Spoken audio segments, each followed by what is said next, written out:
Hi guys, good morning. Welcome na naman dito sa ating panibagong vlog. Sa wakas napalitan na rin ng bago ang aming water meter. Grabe, ngayon lang talaga kami naglakas ng loob para magreklamo kasi ever since last January pa nagbabayad ako ng mahigit 1,000.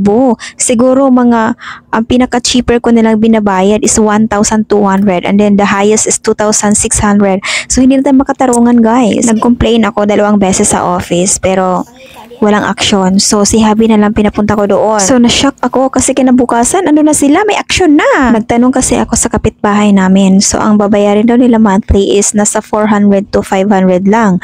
So paano naman kami, bakit libo-libo? Oh my God. So minsan hindi rin nakakabuti sa atin yung pagiging nonchalant lang. Dapat be assertive. Mahihiyain ako magreklamo ng mga ganito-ganitong bagay. Kahit nasa palengke guys, mahihiya pa akong tumawag. Nako talaga. Hindi talaga maganda yan, Charlene. Okay, tapos na ang issue sa ating water bill. Dito naman tayo sa ating watermelon. Bakit ang dami? Mga pantawid gutom ito guys. Hindi ko na lang hiniwa lahat kasi medyo parang naluluma siya pag hinihiwa ko lahat. So buti na lang meron pa akong cling wrap na natira. At habang ginagawa ko yan, nagchichika naman kami ni mama. Halos everyday kami nagchichika ni mama basta may load lang siya. Pero niloloadan ko naman siya in 15 days. Minsan nakakalimutan ko. Si mama na lang din ang papaload. Siya na lang tatawag sa akin. Siguro minsan naboboarding siya, tumatawag siya dito. Ayan, magchichismis kaming dalawa. Marites kaming dalawa eh. Hello pala sa mama at papa ko dyan sa probinsya. Shout out. Okay, gumagawa ko ngayon guys ng tuna sandwich. Of course naman ang bahay nito mayaman sa tuna. Lahat na lang tuna. Ayan, tuna sandwich para kay Habi. Brunch niya to. So nilalagyan ko lang ng kamatis kasi hindi ko nalalagyan ng pipino, kamatis na tsaka konting lettuce. And then mabubusog na siya niyan. So favorite din kasi niya yan. Minsan din, yan na lang din yung dinner niya, breakfast, brunch. Oo, may mga times sa ganun na whole day talaga nagtutuna siya. At magluluto lang din ako ng kamote kasi na-miss ko na rin magkamote, no? So, ganyan ako magluluto ng kamote, guys. Scrape ko yung skin. I don't know what you call that one. So, ganun lang. Para hindi masyadong maraming lupa, no? Para malinis din naman. Para pag kinain namin, diretsyo na, hoy, hindi pwede. Babalatan pa rin yan, no? Baka naman meron mga anik-anik dyan.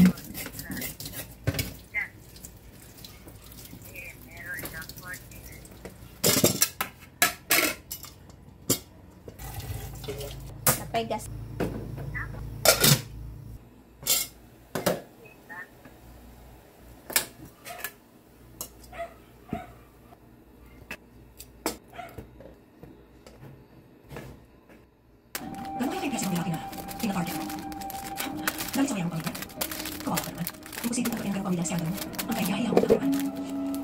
Sa tono ng pananang leksyon, sa magtapang-tapang. Ano yan? Ha? Hindi ko pwede.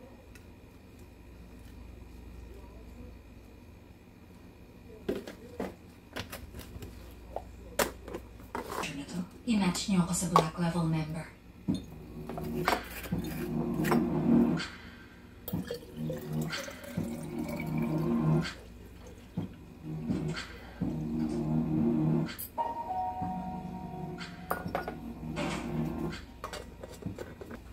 Kapalit nun, mag-a-arrange tayo ng party. 20 male members mula sa upper levels natin at 20 na female. Yun naman na ang mga member natin yun. Ay nala sa lahat. Pero kung may magsalita man bago ang party at hindi na makakabalik, siguruhin mo na malinaw ang bagay. Mula ngayon, mama na ang itawag mo sa kanya. Diba mo? 4 na taon. O kain pa.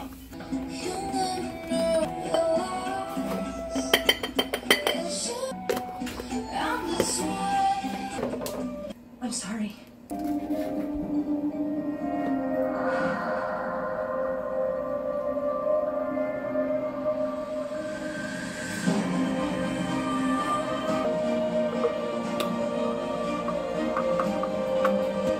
Nag-movie marathon pala yung kapatid ko. Ang lakas ng background. So anyway, tapos na ako mag-refill ng mga condiments ko. And then of course, babalatan na natin tong kamuti ko. Dahil tomorrow or the next day or ilang days, kakainin na lang yan. Tapos lalagyan ko na lang din ng butter and then sugar.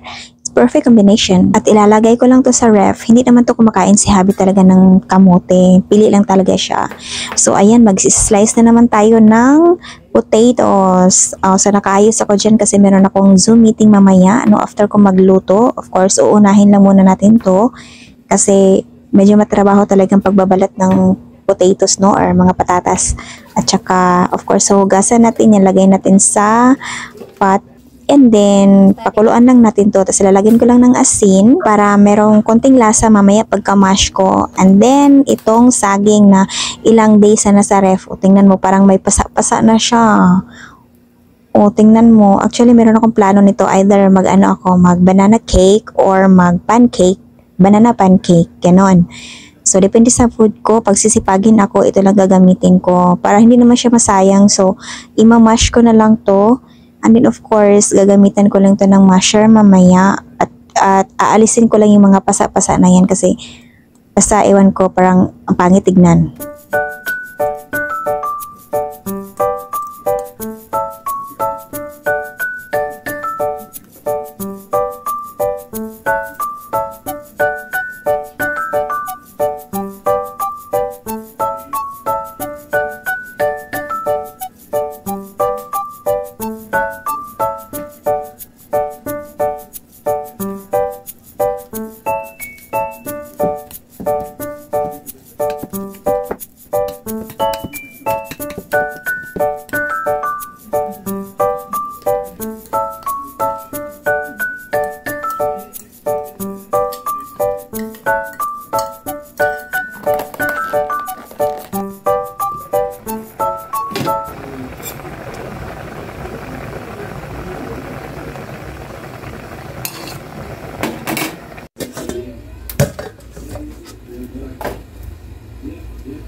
Sabi ko sa inyo, mayaman talaga sa potato tong bahay na to. O diba, nagmamash ako ng potato ngayon kasi nga, request ni Habi, gusto daw niya dinner ito. Mas favorite din niya to. Paulit-ulit lang naman yung kinakain niya kasi mga favorite niya. So, ito nilalagyan ko lang siya ng konting butter. And then, nilagyan ko na pala siya ng milk dyan kasi hindi na-film yung milk sa camera.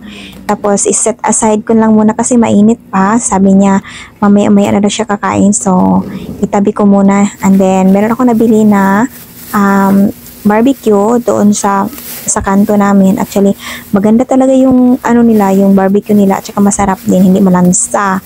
Kasi, nakilala ko yung owner, sabi nila, matinding paglilinis sa kanilang barbecue kaya masarap na masarap. So si Habi hindi actually kumakain ng barbecue kung saan-saan. So dyan na found out niya na masarap tsaka malinis. So ayun, kumakain na siya ng barbecue. Pati itong mga batang ito, nagkakamay talaga pag nagbabarbecue kasi ang sarap-sarap ng kain nila. Ay nako talaga, Gen Alpha, kahit sa pagkain, nagsiselfone, hindi na maawat. Oh my God, ako na lang masustress kahit kumakain, nagsiselfone. Ay nako, pero minsan, stricta talaga ako. Talagang walang cellphone talaga, pero ikapoy nako ay sigpabadlong. So, nag-barbecue lang ako at saka nag-juice. So, mamaya pa ako kakain. Kasi siguro nasana na yung tiyan ko na mga 9 or 10 na kumakain ng hapunan. Pero minsan lang talaga kami kumakain ng barbecue, guys. Siguro mga twice a month. Siguro. Depende kapag super tamad na talaga akong maghanda ng food. So, ayun, nandito na nga ako sa aking meeting, no? And then, kalagitnaan ng aming meeting, nagtimpla na ako ng coffee kasi coffee is life nga naman kasi medyo inaantok na din ako para maiwasan ang antok ko, para magiging mas productive pa ako, nagkakape ng auntie nyo. Tapos nilagay ko na yung collagen powder namin, product ng company namin. And then, hindi pwede na walang pambara. Kung merong pantulak, may pambara tayo. Ayan, cocoa bread. Pasalubungin ng kapatid ko. So, favorite ko din yan. At isawsaw na natin sa kape. Of course, Pinoy tayo. Isawsaw talaga natin yan. Ako pa kahit tanghali nagkakape. Ayan, tapos na ang aming meeting. Nag-slice na naman ako ng patatas na naman. Wala na talaga akong ginawa ngayong araw na to kundi nagsislice ng patatas. Isasalang ko na pala tong chicken para sa ulam namin kinabukasan. Ipa-over Overnight ko lang siya, tapos ilagyan ko lang ng mga spices pampalasa. Actually, nakalimutan ko maglagay dyan ng asin kahit konti lang. Pero pag nasiserve niya, naglalagay naman kami ng ketchup. So, okay lang, may lasa lang din. At ito yung itsura niya after 3 hours sa slow cooker. Ayan, so mabango-bango na yung mga aroma niya nilagay ko dyan. And then, after that, pinabayaan ko lang hanggang kinabukasan na yun. So, nagsaslice na naman ako dito ng tuna para sa merienda ni Habi. For emergency, gugutumin siya. Ayan, nagme-make talaga ako niyan in advance. Tuna sandwich. And then, for this video, gusto ko i-try sa Skyflakes. Actually, kinakain na to ni Habi with Skyflakes. Pero gusto kong ma-try. So, nung natikman ko siya, masarap naman siya, pero mas masarap pa rin sa bread ilagay yung tuna sandwich. Pero trip ko lang. At yung chicken pala, niluto ko siya ng 6 to 7 hours. At ito na ang itsura niya after 7 hours. Perfect yung lambot niya dito. So ayan, kumain na tayo. This is our brunch. Actually, 6 a.m. ko to pinatay. Tapos hinain ko lang siya ng mga 11 a.m. So ayan, so perfect na para kainin. Actually, mainit-init pa yan kasi nakasaksak naman siya. And then mag-Milo na lang din si Habi. At din ako mag-coffee. And that's all for today's video. Thank you for watching. Please like and subscribe. See you on my next one. Bye-bye!